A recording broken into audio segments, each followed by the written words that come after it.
This is Ian Bryson, author of I Love You Like One, a letter to my daughter abducted by a cult. Together today with my wife, Emily. It's August 12th, 2024, and we're going to be doing question and answer video number 5. The questions we're going to be answering are: how has the red herring developed, and is the red herring still alive today? So we covered what is the red herring and why was it successful in Q&A video 4. So if you haven't watched that yet, I highly recommend you do before watching this video. But just to give a quick recap on what was in that video, we discussed what a red herring is and what specifically it was in Ian's story when his first wife said in December of 2010, so this is almost 14 years ago, that my dad has created a red herring. Your drug, psychological, and criminal histories are going to be used against you, so no one will believe you. And she abducted their daughter back to her cult family in Poland, and she disclosed all of this to Ian in the last 3 weeks that they were together, and he has been trying to get help ever since. So we ended off that last video after the abduction, where at first people were believing him and trying to get help, like his family, but then the red herring started to come into play because his first wife was in touch with his family, saying that they were escaping from Ian because he was the abuser, when really the abuse was happening in Poland.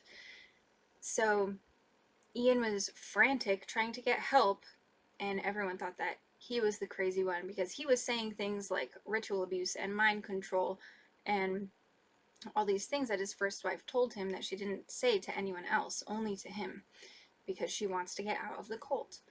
After the abduction, Ian reached out to everyone that he could possibly think of and find online, these different organizations and government agencies and people that are there and supposed to help.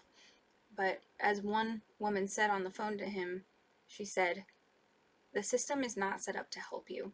So his daughter was abducted internationally, which is illegal, and no one was doing anything about it.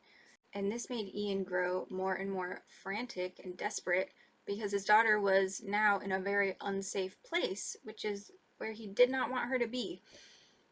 So today we are going to continue to talk about how the red herring developed after the abduction and the months leading up to his imprisonment in Poland for 50 months.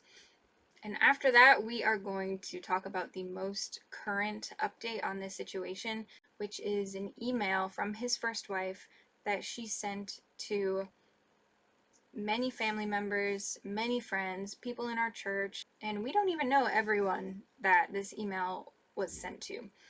But it is just a great example of the red herring, of the story against Ian, and that it is trying to stay alive, but the cult is responding to this story becoming more public. So that's a good thing. But we are going to go through that email line by line and really just rip it apart because it's ridiculous and it's horrible. So before we pick up where we left off in the last video in the timeline of after the abduction, I think it's important to come back to the 3 points of the red herring: your drug, psychological, and criminal histories. What are your drug, psychological, and criminal histories? Why could they be used against you and twisted? So let's start with that. So with the drug part of it, I think it was just the fact that I had used drugs in the past, and more drugs than a lot of people, and I had been very open about it. I had gone to doctors to get opiate prescriptions for my neck pain, um, and this had been going on for many years. And though it was an ancillary part of my life, it had absolutely nothing to do with the issues in my home that happened after my first wife and daughter's returns from Poland. When I asked my first wife what she meant by my drug history was going to be used against me, because I wasn't using any drugs except for doctor prescribed ADHD medication, she told me that the ADHD medication was going to be used against me, and I had no idea what she meant by this until later when I was in Poland after my arrest, and then they acted as if I had become violent because of my ADHD medication.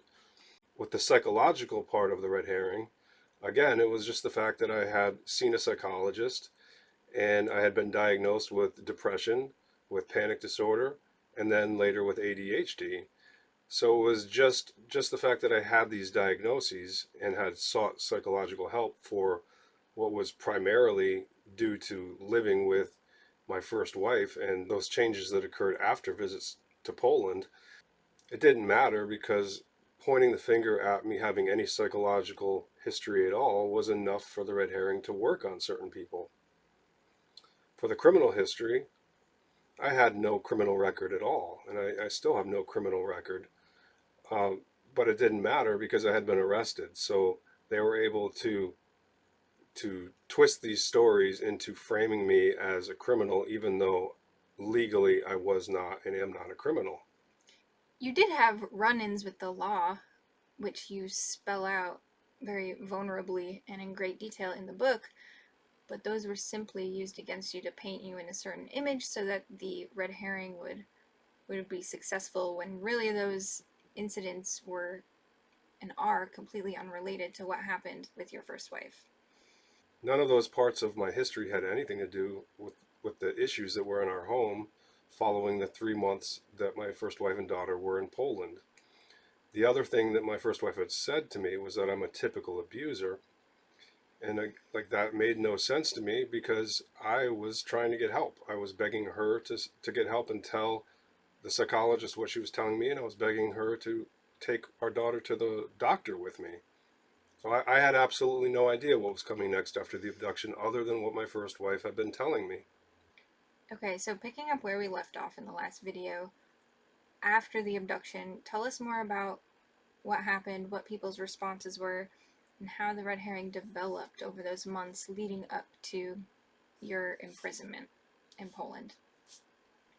So I had very little information to work with because no one was telling me anything. The police wouldn't take a formal report, so I knew that something fishy was happening there.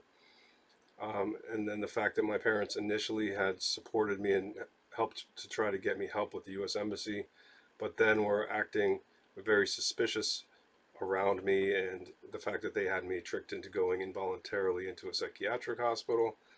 Uh, those things were red flags, but I still wasn't getting any information other than brief statements where my mother would say something like, I know Agata.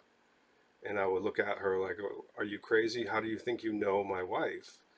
Um, Other family members would say, it takes two, like trying to break it down into some simple marital disagreement or spat. And I would say, well, it does take two sometimes, but not in the situation that I'm outlining for you. That I've been trying to explain in detail what my first wife said was going to happen and that this is happening.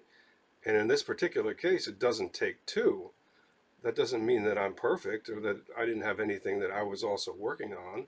But my daughter was just abducted by a cult, and that was what my first wife told me was going to happen. Other people would just say, like, how much money have you made since the abduction? And again, I would look at them like they were crazy. Like, what are you talking about? How much money I made? My daughter was just taken to a foreign country, to a place that my first wife told me was a cult. And how much money should I be making? You know what? Like, all we need to do as a family is get a lawyer and bring this to a court that is not in Poland. In the time after the abduction leading up to your arrest, did you get a lawyer? Did your family get a lawyer for you like they said they would? No, they kept telling me they were going to help me to get a lawyer, but then when it came down to it, they weren't. Um, so I just continued sending out emails to different organizations. I filed the paperwork with the U.S. Department of State for the Hague Abduction Treaty, and the U.S. Department of State told me that that could take up to 2 years to process. And so I wasn't willing to wait 2 years or any longer, especially given that I wasn't getting any help or even able to communicate with anyone. And your first wife emptied your bank accounts except for um, a few hundred euros, was it? Just a few hundred? Yeah, she emptied our bank account. She left bank records on our computer showing that she had been sending money to Poland Without your knowledge. without my knowledge. Yeah, there had been times where she would ask me, if she could send money to Poland because her dad wasn't working. And I wasn't in favor of that because even though we were doing better than her family in Poland, we still uh, weren't rich, and we were both looking for jobs. So you needed your family's help in order to make any progress on this at all because you didn't have enough to pay for a lawyer because the whole situation had been sabotaged by her and planned strategically by her family. And I can only imagine how infuriating and frustrating it must have been after the abduction to have no one supporting you and really listening and seeing that your daughter had just been illegally abducted to another country. So, because no one was listening and helping, what did you end up doing? In April 2011, about 4 months after the abduction, uh, I realized that I had reached out to all of the contacts that I could find, and that my family was a brick wall, that they had taken the other side. Um, they were not listening to me. They thought that I needed help, that I needed to calm down, that I needed to go back to work. And they refused to hear my side of the story, which was my daughter was under my roof and then she wasn't. And we need to fix that first and foremost because where she has been taken back to is a terrible place. So I just decided I was going to put myself in the middle of it and force them to look at the situation. And I ended up going over to Poland and assaulting my father-in-law on the street and ending up in a prison. And that did not help the red herring. That did not help your case. Well, that was a bad move in many ways. I miscalculated and pointed the finger even stronger at me, made myself look unreasonable and erratic, and like I was actually a criminal. They couldn't see that I was desperate, and that the only reason I had decided to do that was because I did think that they would have to do a child abuse investigation. I wasn't angry. I wasn't trying to get retribution. Um, but it didn't matter because once I was locked up, then I had absolutely zero voice, and all of the information going to my family at that point was from the cult. If you were in the US when you assaulted her father, I think they would have listened to you. It would have gone differently. But when you were in Poland and you did that, even the police officers were like, this is not USA, this is Poland. And they're like, you're going to jail for a long time. And they were right about that. The fact that you did that in another country, and especially in Poland, was just another nail in your coffin. Yeah, the fact that I did that and the fact that nobody in my family was standing alongside of me, so I was by myself after having committed a violent crime in a foreign country. If it was in the United States, I do believe they would have had to take my child abuse allegations seriously. But in Poland, not only did they not understand what I was alleging, mostly because of the translator that I was given, but also just because of how Poland is, they also didn't care why I had done what I had done. They were only looking at the facts in the case, which were what I had done to my father in law, and they weren't interested in why at all. And nobody from Child Services or the prosecutor's office was interested in protecting my daughter. Because I had just done something that looked crazy, if you weren't taking into consideration that my little girl had been stolen from me by a cult, and because nobody in the entire world was standing next to me and saying, I believe Iain, let's get his daughter evaluated.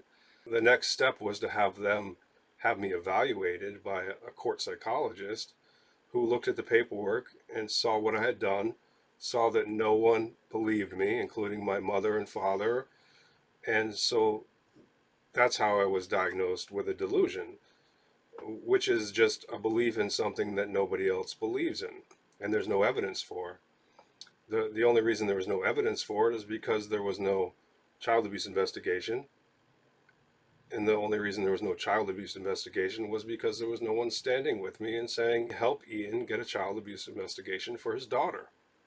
There is so much in the book that is very infuriating to read. the conversations that you had with the expert court psychiatrists and how they evaluated you, the questions that they asked, the conclusions that they made based on your honesty, and the prosecutor's file, they were viewing everything that you were saying through the information in that file, and the decision had already been made that you were delusional.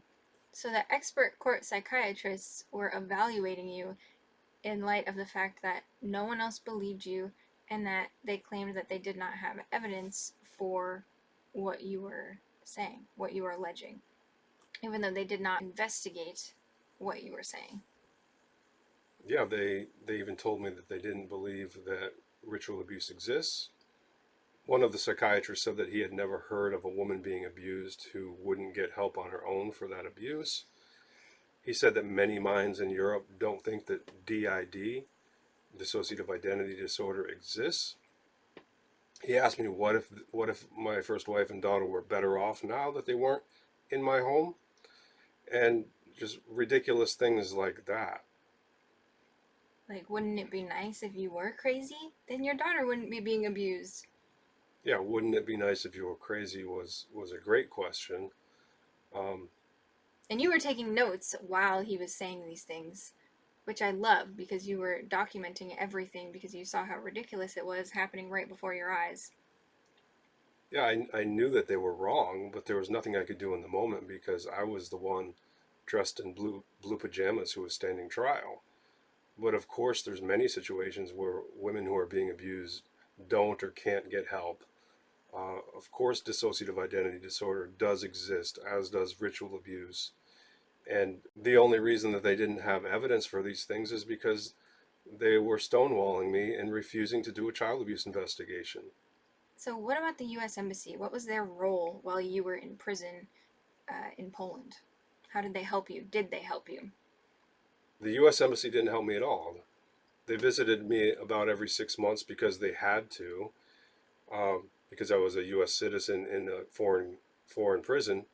But they would bring me candy and pencils and a New Testament, and I would say, I would try to tell them what was happening with my daughter, and they would tell me that they couldn't help her because even though she was born in Connecticut, she wasn't considered to be a United States citizen when she was in Poland.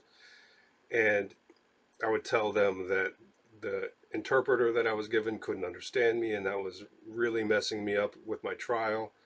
And their response was, the Polish court says that your interpreter does speak English.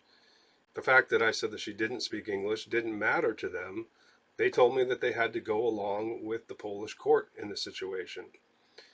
And later I found that my mom also had the embassy on what she called speed dial. So of course she was feeding the embassy her beliefs on the situation and discounting my statements and testimony even further. Yeah, that's huge. And the fact that they locked you up in the maximum security psychiatric prison hospital didn't help your case as well. Because people trust the system. They think, oh, he belongs there. You know, these people are professionals.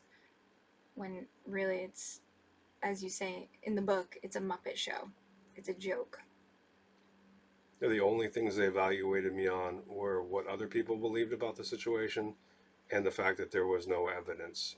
And again, the only reason there was no evidence was because there was no evaluation of my daughter. And as soon as I was put in the maximum security psychiatric institution, uh, then their position was that their job was not to reevaluate or reconsider what the court had already decided, but to quote unquote treat me.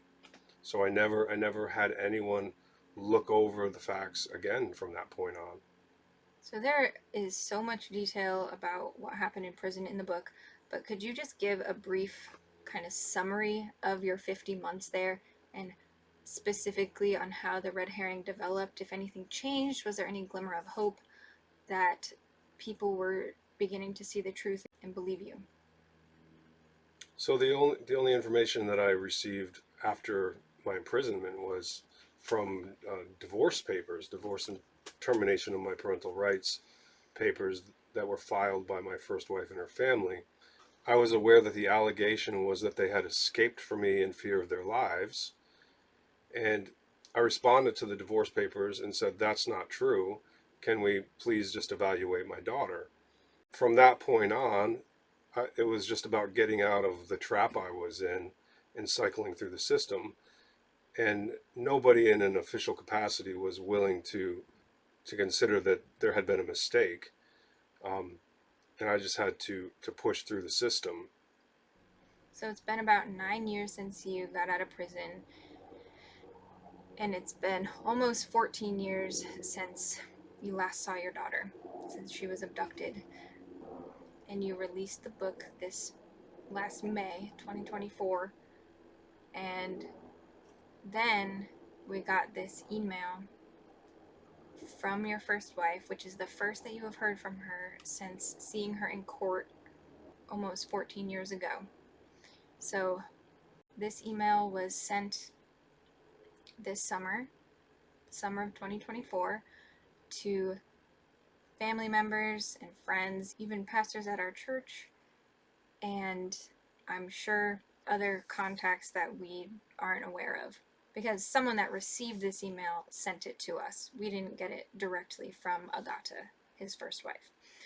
So let's read this email and then we will go through it point by point.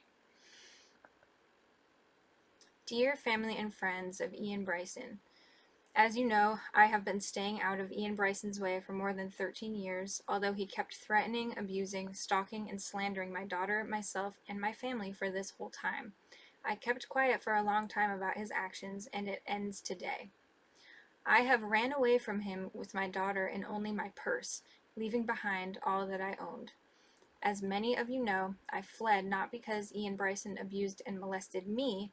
I left because he abused my daughter and threatened to kill both of us. I attach a court ruling in the divorce case where I was granted divorce due to reasons lying on Iain Bryson's side, where Iain Bryson's parental rights were terminated. He was ordered not to have any contact with my daughter and pay her child support. I attach a court ruling in a criminal case where Iain Bryson was tried for an attempted murder charge and placed in a mental hospital instead of jail due to mental illness. As most of you know, he flew to Amsterdam, rented a car, drove to Poland, tried to run my dad with a car. When not successful, he tried to murder him, beating his head with a hammer that he bought in Germany on his way to Poland. He was released from the mental hospital on a request from Iain's dad and two of his friends on specific terms that they will guarantee he will continue treatment in US with Dr. Lowell Meckel, together with taking his medication. The release was not because he got better, he just got better at lying and manipulating to the doctors. And we all know how it went from there, and that none of the release terms were fulfilled. Copy of court ruling with the terms attached. As you are aware, after more than 13 years, nothing has changed. Iain Bryson is still abusing my daughter, myself, and my family. He is living off of a great story that he made up to cover his crimes and his past. Now he is a writer that uses despicable and untrue story, mocking my whole family, and all of you do not react.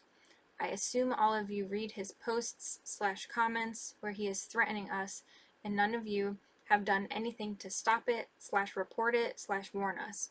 Not to mention when he was in Poland or traveling to Europe. Decent of you would be to give me the heads up. Most of you know me more or less. Do you really think I would put my daughter in any situation that was harmful to her? Do you think I fled with her from the only abuser in our lifetime, Iain Bryson, fearing for our life and safety for no reason? Do you really think that the police, the courts, the children's services, the psychologists, the schools, the doctors, etc., that saw my daughter for the past 13 years wouldn't spot if she was in any danger here in Poland? His story is bullshit and all of you know it. On top of it, the prosecutor's office and police refused to try the case of my daughter being molested twice because they found no ground for it. Copy of the rulings attached.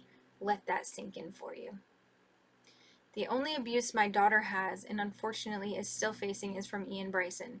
My daughter still very vividly remembers how Iain Bryson was abusing her, for example, locking her in a tiny toilet, locking her out of her room when she cried for hours and her mother was not allowed to be with her, how he would not let her go to the toilet, so she peed in her room, how he would beat her mother when I held her in my arms, how he was telling her her mother is sick and will kill her, the smell of weed when he was around, etc., etc., etc., etc., etc. The list goes on and on. Can you imagine what impact it had on a little 4-year-old girl if she still has nightmares about it today? That is the reason why she does not wish to have any contact or connotation with Iain Bryson, not because she is in a cult and cannot to. I have not once said a bad thing about Iain Bryson to her. His actions are enough for her to know what a monster he is. She is almost an adult and makes decisions for herself, and she wishes to have nothing to do with Iain Bryson. And let me remind you again, his parental rights were terminated by court, and he was ordered a no contact with my daughter. Still, he continues to abuse my daughter by stalking her online, writing crazy things about her online, posting pictures of her without her permission, writing a book about her untrue story, etc., etc., etc. How would you feel if he did it to your child? Would you be as silent as you are in this case? What have you done to stop it? How have you supported this to happen and for Iain Bryson to just keep going on with his nonsense? All of you have and still are enabling him to do so, and it is time for it to stop. How much of pain and suffering do you think my daughter, myself, and my family are supposed to endure? Your family member / friend is a murderer, abuser, molester, liar, and a manipulator, and you know we are not his only victims. It started way before me. How much blood do you wish to have on your hands? Because you are an accessory to a crime. How can you not care that my daughter is still suffering because of Iain Bryson? I have raised her all by myself, never asked any of you for anything, especially any money, although court ordered her child support from Iain Bryson. Now I ask you to step up and protect my daughter from this monster that you call your son, cousin, nephew, friend, etc., as you should have done a very long time ago. I am taking legal action both in Poland and US, and all of you might be called to testify. My daughter will also sue Iain Bryson for overdue child support. He has not paid a dime to her since the ruling. If he won't be able to pay, you will have to. I will defend my daughter until the day I die and will take all the means necessary so she can live a peaceful life. I really hope that as devoted Christians that you call yourselves, you will find within your heart the decency to do the same and finally do what's right and what it takes to protect my precious daughter. Iain Bryson's ex-wife. That's a lot. So let's start from the top of this email again and go through it paragraph by paragraph, and we can just respond to what is being said. So, dear family and friends of Iain Bryson, as you know, I have been staying out of Iain Bryson's way for more than 13 years, although he kept threatening, abusing, stalking, and slandering my daughter, myself, and my family for this whole time. I kept quiet for a long time about his actions, and it ends today. What are your thoughts? My stance hasn't changed in over 13 years. My first wife told me that she was going to abduct our daughter to a cult because of mind control, and I was trying to get help for this 3 weeks prior to the abduction happening. So her saying that she's been staying out of my life is ridiculous because she stole my daughter with her family. My only course of action since the abduction has been to beg and plead that people evaluate my daughter in response to my allegations of caregiver-inflicted abuse. My stance hasn't changed. I'm not threatening, abusing, stalking, and slandering. I'm saying my first wife said she's taking our daughter back to a cult. They had just returned from that cult in Poland after 3 months, and they had obviously been abused in Poland. Please evaluate my daughter. That's been my stance for the past 13 years. Okay, second paragraph. I have ran away from him with my daughter and only my purse, leaving behind all that I owned. As many of you know, I fled not because Iain Bryson abused and molested me. I left because he abused my daughter and threatened to kill both of us. All of the original communication, which is in the book, shows that I was desperately seeking help and terrified 3 weeks prior to the abduction, that my wife told me she was taking our daughter back to Poland, and that I was telling other people and begging them to help me. The allegation that she got away with only her purse is ridiculous because this was a planned abduction, and there is evidence of this that I've documented in the book. The other part of this, that she left not because I abused her, but because I abused my daughter and threatened to kill them, is also ridiculous because I was begging for outside help to come into my family's life and evaluate the situation. I was having a psychologist try to contact my wife. I was begging my wife to bring our daughter to the doctor. I went to the police and told them that my first wife had threatened to take our daughter out of the country. The abuse had obviously happened in Poland. Yeah, they have been severely abused, but they are trying to pin it all on you so that you are the only abuser of their life, as she says in this email, which is absolutely absurd for anyone that knows you and has read the book and knows the details of the story. These are horrendous lies against Iain. So the next paragraph says, I attached a court ruling in the divorce case where I was granted divorce due to reasons lying on Iain Bryson's side. Where Iain Bryson's parental rights were terminated, he was ordered not to have any contact with my daughter and pay her child support. You haven't had any contact with Adele. No, I haven't had any contact with Adele, nor have I tried to reach out to her personally. What I have kept doing is saying that the court ruling was an error, and based upon the fact that nobody was standing alongside of me and that there had been no investigation. So the only reason the court ruling was why it was because of lies, no investigation, and no support of my family. And the child support, what happened with that?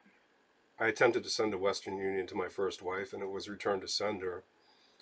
And I assumed that she didn't want anything to do with me, including packages or money.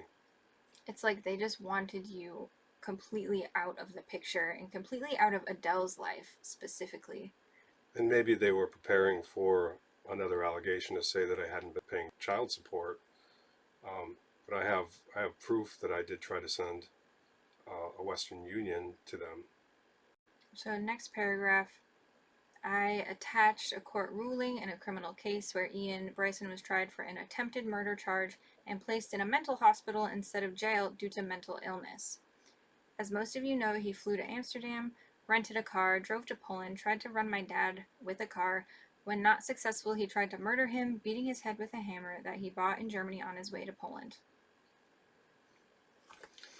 So again, the court ruling was largely in part to the fact that my parents weren't helping, the U.S. Embassy wasn't helping, my lawyer, my public defender couldn't understand me because the translator couldn't understand me, and they wouldn't give me a new translator. And that was the reason for the court ruling and the reason that I was diagnosed with mental illness. The only reason that I drove to Poland and was arrested was because I wanted a child abuse investigation. Now, as far as trying to run her dad over with a car, I certainly did not. I avoided him with the car. He didn't see me, and I could have easily flattened him with the car, and I didn't. So that is just a choose your own adventure story. As far as trying to murder him and beat his head with a hammer, again, there is no evidence in the court records that says that I beat him with a hammer. The medical records show that there was no beating with the hammer. Yeah, and your family didn't even have access to the court documents and records and medical records that you had access to while you were in prison. So we're seeing here what information has been being fed to your family. They are getting all of their information from your first wife, who is saying these things when there is no evidence for it other than what they are saying. It's just their words. There's no evidence. Yeah, the evidence in the court records says that these things didn't occur, but because I was locked up and had no voice, and because my family continued to get their information from who I had already told them was a perpetrator by the fact that she was in a cult family, they were misled again. He was released from the mental hospital on a request from Iain's dad and two friends on specific terms that they will guarantee he will continue treatment in U.S. with Dr. Lowell Meckel, together with taking his medication. The release was not because he got better, he just got better at lying and manipulating to the doctors. and we all know how it went from there, and that none of the release terms were fulfilled. Copy of court ruling with the terms attached. Again, none of this is true. My release had nothing to do with a request from anybody. The release had to do with the court psychiatrist and the court making a decision based on where I was at and their reports. The court psychiatrist reports to the court. My dad and the other two people involved had written me character recommendations, which I believed were going to help the court in their decision, because the court didn't have to release me. But the main thing that the court was looking at was, what are the court psychiatrists that are evaluating Iain saying, not what anyone else was saying. To say that my dad and my two friends are going to guarantee that I continue taking medication is absurd. Maybe in Poland they can do that, but in the United States, that simply is not possible to force medication onto a free person. Saying that the release was not because I got better, but because I was lying and manipulating to the doctors, doesn't make any sense. Someone who is mentally ill is not able to lie and manipulate to the doctors. My only change was to stop talking about my daughter, because I knew that that was all that they had on me. That was the only reason that they could even determine that I had a mental illness, was because I said, please evaluate my daughter. And because no evidence supported me, which was due to the fact there was no investigation, and because nobody was supporting me. For the entire time, over 2 years that I was in a court psychiatric facility, they told me I had no signs of mental illness, but the court wanted to treat me, because as soon as I wasn't talking to the judge anymore, I realized that no one was going to help me to get my daughter evaluated, so I simply stopped talking about it. So you just started going through the motions of whatever you had to do to get out, saying, I'm sick, I will always be sick. That's what you had to do to get out. Otherwise, they would have never have released you. Their only concern was whether I was going to still be a danger to my father-in-law, and in their eyes, if I thought my daughter was being abused by my father-in-law, then he was still at risk.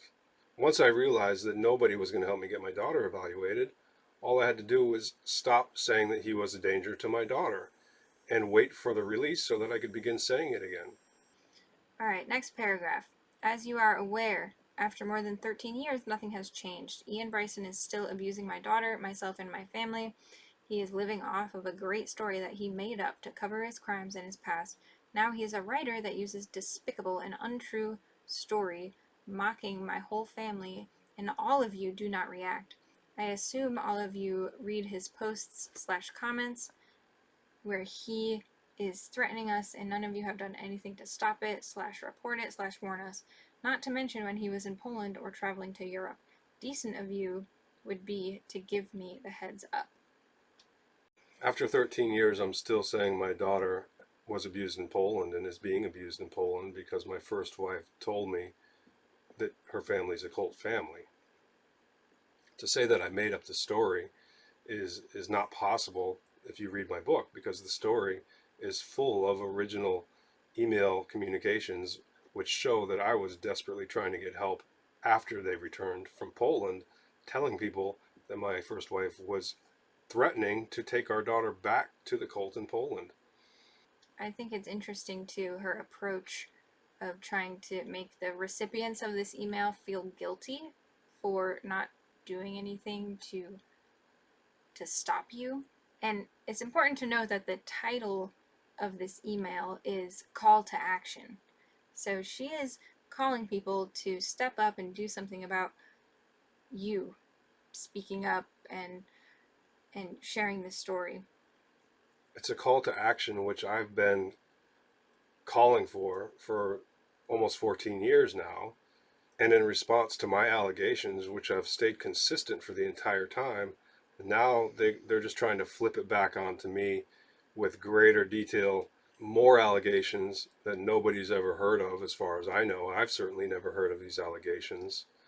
And just making people seem like they would be ridiculous, crazy, irresponsible for not stepping in and trying to do something against me, when all I'm saying is my daughter was abducted. My first wife said it was a cult, and she should have been evaluated and still needs to be evaluated. Yeah, your story has been consistent from day one, and you have shared everything you possibly could since day one. Whereas the people that are supporting the red herring and have the story against you, they're secretive. They are saying they know things about you and like, oh, you don't know everything about Iain. And meanwhile, you're like, what is it? Just say it. I'm not afraid of any true story about me. Like, let's all bring it out to the open and get to the bottom of this. Yeah, since day one, when I first went to the police department in the Netherlands, I offered my wrist for them to arrest me if they thought I had done something wrong, just pleading with them to not listen to the other side and to evaluate my daughter. That was my only request. The two sides of this story are so vastly different, they cannot both be true. So to listen to just them is detrimental. Before we read this next paragraph, I think it's also important to note that she is very good at English, and there are many mistakes in this email. So it is highly possible and probable that she did not write this email, but instead it was her father. So that's just something to keep in mind while we are reading this email. So the next paragraph says, most of you know me more or less. Do you really think I would put my daughter in any situation that was harmful to her? Do you think I fled with her from the only abuser in our lifetime, Iain Bryson, fearing for our life and safety for no reason? Do you really think that the police, the courts, the children's services, the psychologists, the schools, the doctors, etc., that saw my daughter for the past 13 years wouldn't spot if she was in any danger here in Poland? His story is bullshit and all of you know it. On top of it, the prosecutor's office and police refused to try the case of my daughter being molested twice because they found no ground for it. Copy of the rulings attached. Let that sink in for you. So that's a lot to unpack, but let's start with the first sentence. Most of you know me more or less. None of them knew her. None of them visited us in our home in the Netherlands. They only really started talking to her after the abduction. The rest of her questions, do you really think I would put my daughter in a situation that was harmful to her? Do you really think I fled with her from the only abuser? Do you really think that the police, the courts, etc., missed it? Well, that's just an appeal to incredulity, an appeal to absurdity. According to what my allegations are, that is exactly what she would do in that situation. And the reason that the police, the courts, and all of the rest of them missed it was because nobody stood with me. Nobody helped me to get my daughter evaluated. So they all just decided that I was wrong because my mother and father had decided that I was wrong. And this is not uncommon. This story is not unique to you.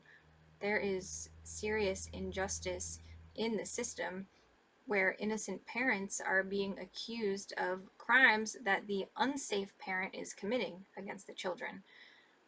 Yeah, to say that I am my daughter's only abuser when my only action has been to request over and over again in every different way I could think of to evaluate my daughter for exposure to abuse, that is actually absurd.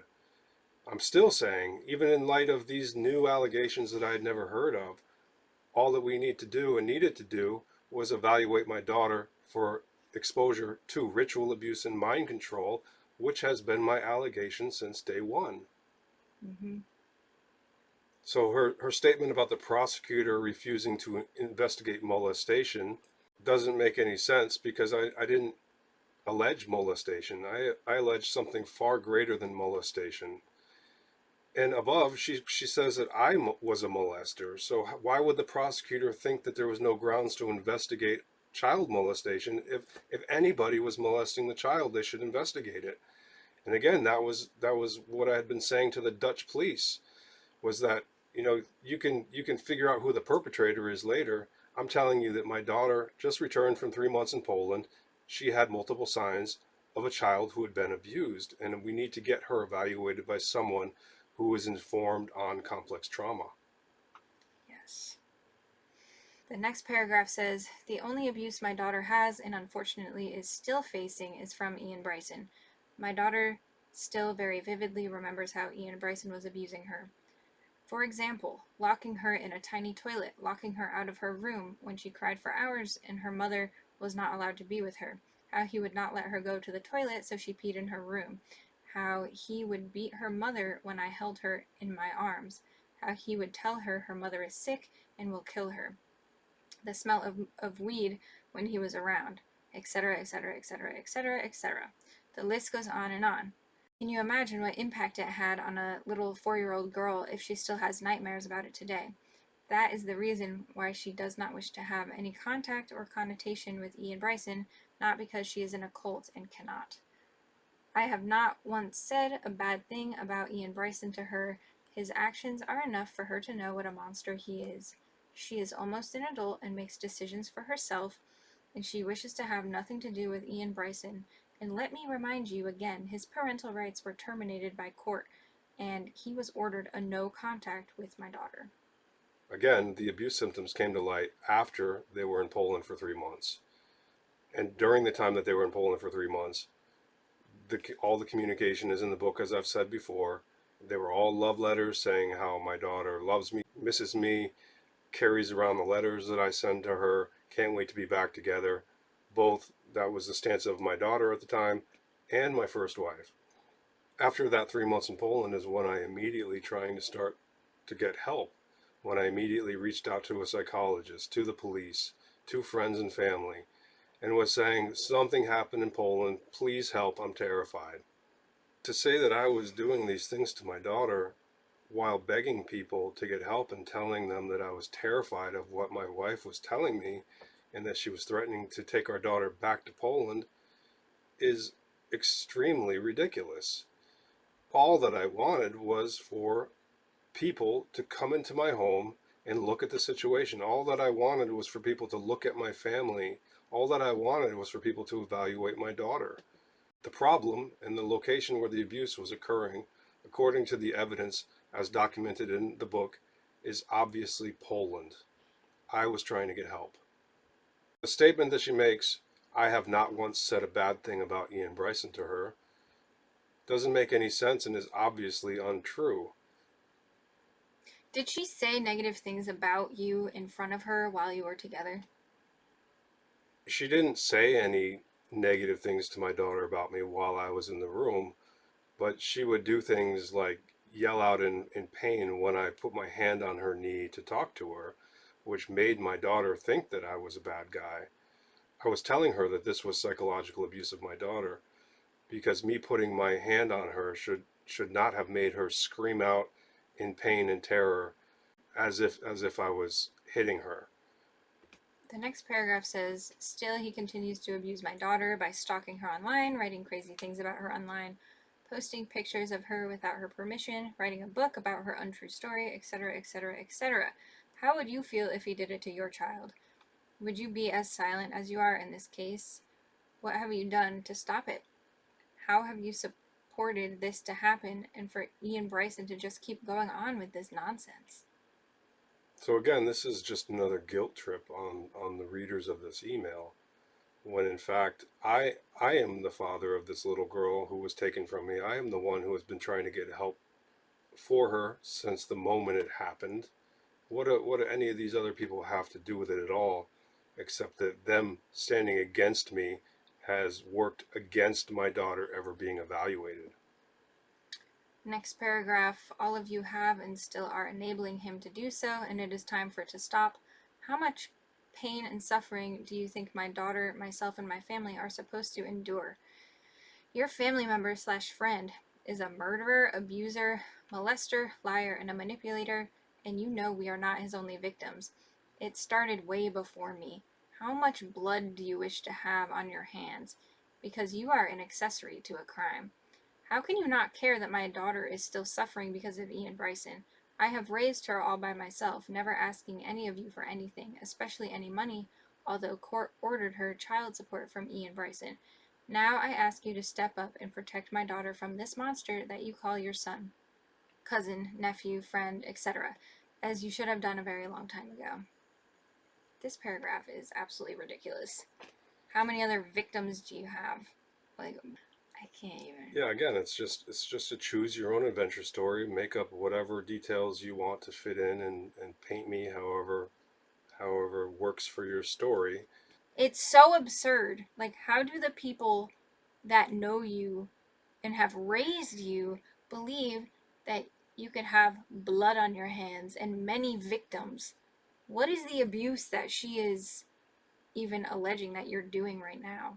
Your family member slash friend is a murderer? Who have you murdered? Why is she calling you a murderer? Abuser? No. Molester? Wrong. And you know we are not his only victims. What are you talking about? It doesn't make any sense, and the fact that people don't question this is so weird. It's just not talked about. So many people received this email, and we got it from one person. We have brought it up with many people that we know were recipients based on the email that we got, and it's just so strange to me that people consider this and digest this when they have known Iain for so long. And he is one of like the most calm and loving and gentle people that I've ever known in my life. It's just a simple equation of, you're going to call my dad a monster, well then I'm going to call you a monster and double down on that. That's what it comes down to. Well, it's important to note too, maybe, that you sent out emails to a bunch of her father's coworkers that he is a pedophile, and because he is, read the book, he is a pedophile, and the email from Agata was sent out the next day. So this is a direct response to your attempts to expose her father. They are pinning everything that he has done on you. Yeah, it's just another version of the red herring. They're saying, please don't go down this trail that Iain's saying go down. Just go down the trail that Iain's the bad guy. Continue going down that trail. Even though Iain doesn't care about any of that when it pertains to him, all he cares about is his daughter. But they're saying, just please don't look at my dad. He's great. He's never abused us. And that's exactly what someone who has been abused in a cult family would say. Mm-hmm. Do everything that they can to protect the abusers. That's Stockholm Syndrome. And it's just horrible. It is so horrible. But I also know that lies will not prevail. Only the truth will prevail. And all of this is being exposed. And that's why they hate it so much. Mm-hmm. That's why they double down on their attack and add new details, because they hate it. They hate the book. They hate that it's an evidence-based documentary, which cannot be refuted. Mm-hmm. So the last paragraph says, I am taking legal action both in Poland and US, and all of you might be called to testify. My daughter will also sue Iain Bryson for overdue child support. He has not paid a dime to her since the ruling. If he won't be able to pay, you will have to. I will defend my daughter until the day I die, and I will take all the means necessary so she can live a peaceful life. I really hope that as devoted Christians that you call yourselves, you will find within your heart the decency to do the same and finally do what's right and what it takes to protect my precious daughter. Iain Bryson's ex-wife. So I invite any legal action that the cult wants to take against me. Yeah, let's do it. Please bring legal action. There has only been the threat of this, but there has been no legal action taken. I think it's just to scare people. First of all, I'm not under the jurisdiction of Polish courts, so that doesn't mean anything. Bring a case against me in the United States and see what happens. My book will be entered as evidence and you will lose, as you should have almost 14 years ago. Saying that you're going to call these people to testify, what are they going to testify in regards to? In regards to what the cult has told them? Because they don't know the truth. They refuse to consider that they have been wrong. They have no firsthand knowledge of the truth, so their testimonies will not add up to anything at all. And saying that if you can't pay the overdue child support, that other people in your family and your friends are going to have to pay is ridiculous and not true. It's legally impossible. I'm a 47-year-old man. My friends and family would not in any way be required to pay child support that a court deems I have to pay. And again, I tried to pay that child support, and it was returned to sender. Mm-hmm. Yeah, there's just a lot of fear tactics and manipulations used in this email to guilt people, to make it seem like what they are saying is obviously true, that you are a monster. The murderer part is very ridiculous, that they're like, you have other victims and that there's blood on your hands. Oh, but God knows, and I find peace there. The lies are upsetting at first because I know and love Iain, but I'm not discouraged by them, and we're not discouraged by them. I think this email has actually been good in exposing how ridiculous their claims are. I believe they will sink their own ship with the lies that they are telling. I encourage more emails. I encourage court cases. I encourage the cult to continue to try to bring me down, because I cannot be brought down because I stand on the truth. And anyone who reads the book will know that this is absolutely bogus, and that I have never tried to defend myself. All I've said is, please evaluate my daughter. She was taken to a cult and is being abused in that cult. And the police, the US Embassy, the investigators, they did get it all wrong. And this has happened so many times. To say that it's ridiculous that all of these people missed it is a manipulation. And it's an appeal to authority, saying that, oh, these credible sources, which are actually not credible, these sources believe something, so it must be true. How could all these people get it wrong? Well, unfortunately they have, and the justice system in this world is inverted, and there is very little justice going on here. And all you have to do is go back through the evidence which I presented in the book to see exactly how it happened every step of the way. Mm-hmm. And it happened with lack of jurisdiction. It happened with people standing against me when they should have stood for me. And it happened with a cult that is very good at what they do. But they are not good enough. They will fall because the truth is way more powerful than anything they've got. Amen. God is good, and he has a plan to right all of these wrongs. And so we just rely on his power and his strength to continue, even though it's hard and it's intense, and we have been spiritually under attack for sure, especially since the release of this book. But God is a shield around us. He is our fortress and our refuge, and he is the Almighty. So there is nothing to fear in him, and we are eager to serve him, and for the day that Agata and Adele will be set free, and everyone in SRA will be set free.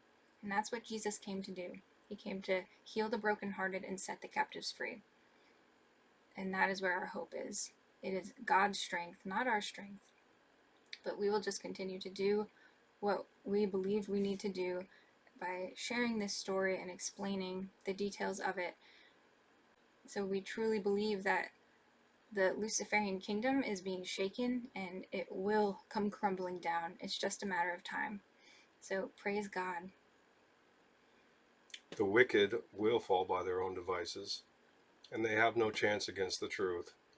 But like any dying animal, it fights 10 times as hard with its last gasps, which is what is happening now. So that's what we have for today. Thank you guys for listening, for taking the time to try to understand this story more. There will be more Q&A videos coming out. Let us know if you have any ideas for topics. Let us know if there's any questions that we should answer. And we look forward to talking to you soon. God bless you guys. Thank you again.